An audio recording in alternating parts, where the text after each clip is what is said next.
Hello, dear students. Welcome back to my YouTube channel. Today, we are going to learn a powerful and emotional poem titled When Great Trees Fall by Maya Angelou. This poem talks about what happens when a great person passes away. The poet uses the image of big trees falling in a forest to show how deeply the loss of a great soul affects everyone near and far. In this class, I will explain each slide in a simple and clear way. Let's begin. Students, in this slide, we see how Maya Angelou begins her poem with a beautiful metaphor. She compares the fall of a great tree to the death of a great person. Please note down, students, what she is comparing. She is comparing the fall of a great tree with what? Death of a great person. Okay, when a huge tree falls in a forest, what happen? It will affect the entire area. Can feel that, isn't it? The ground shakes, animals run, and silence spread all over that forest. In the same way, when an ordinary person dies, the loss is felt far and wide. Even distant people, even those who are not close, feel a kind of emptiness because of the death of a great person or important person in the society. The poet uses images like rocks shuddering and lions bending down to show how deeply death affects everyone, irrespective whether they are small or strong. That means strong or weak creature. Poet is talking about the reaction of two of the strongest animals in the jungle, lions and elephants. And if lions representing courage, elephants representing what? That power. Not only the strongest animals have got affected, even the small creatures become silent. They are also got affected by the fall of a great tree in a forest. She also says that small creatures become silent. This representing what in a society? This shows that children, ordinary people, and those without fame also feel this pain. So the main message from this slide is the loss of a great soul affects even human beings, whether it's big or small, whether it is non-person or unknown person. Okay. In the first slide, she compared the death of a great person to a huge tree falling, isn't it? And now in this stanza, she tells us that when a great soul leaves the world, what happened? Thousands or even hundreds of hearts feel that loss deeply, very deeply. The poet says that even the air becomes silent and very light and sterile. What happens to the air? Air becomes light and sterile. This means that the world feels empty, dry, and lifeless. When a great person or an important person from our family died, what happened?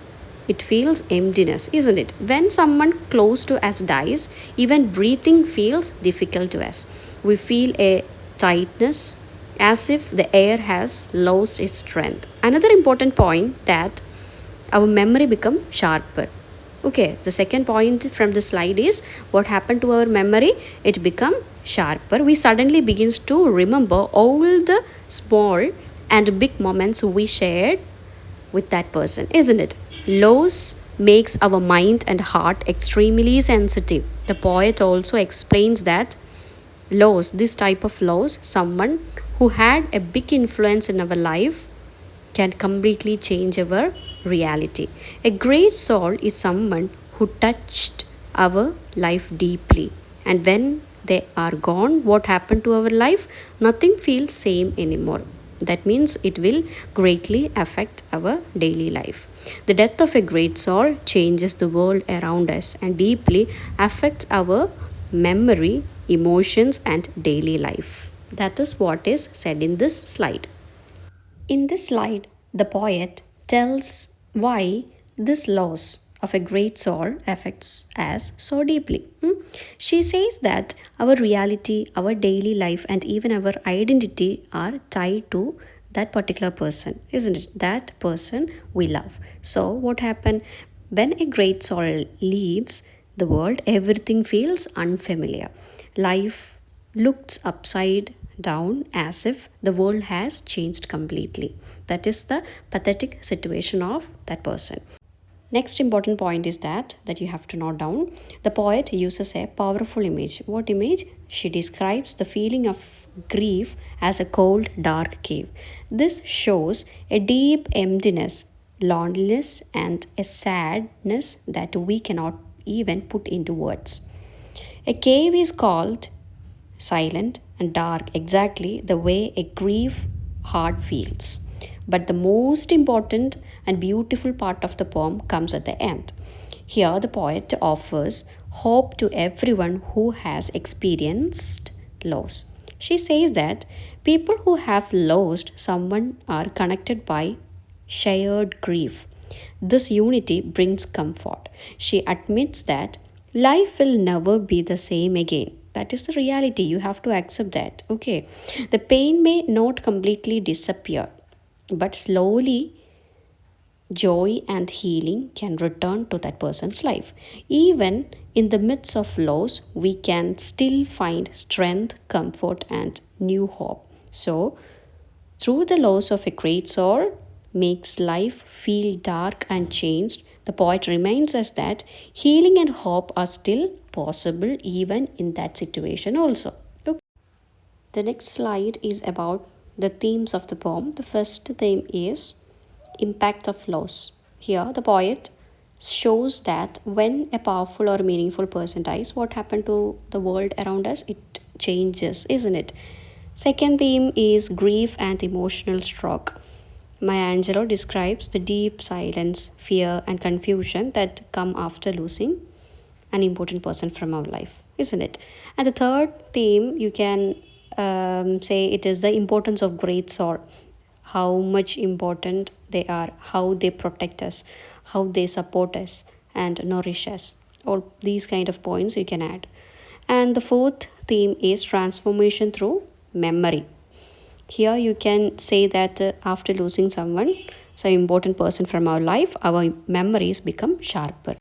Again, next slide is the continuation of the themes. Fifth point is resilience and renewal. Sixth point is legacy and inspiration. All the points are given here. If it is former question, you have to elaborate all these points. Okay.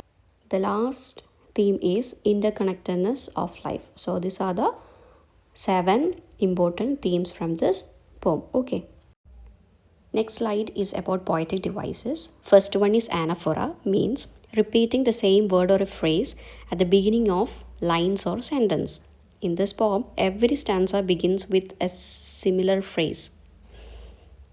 And example is when great trees fall.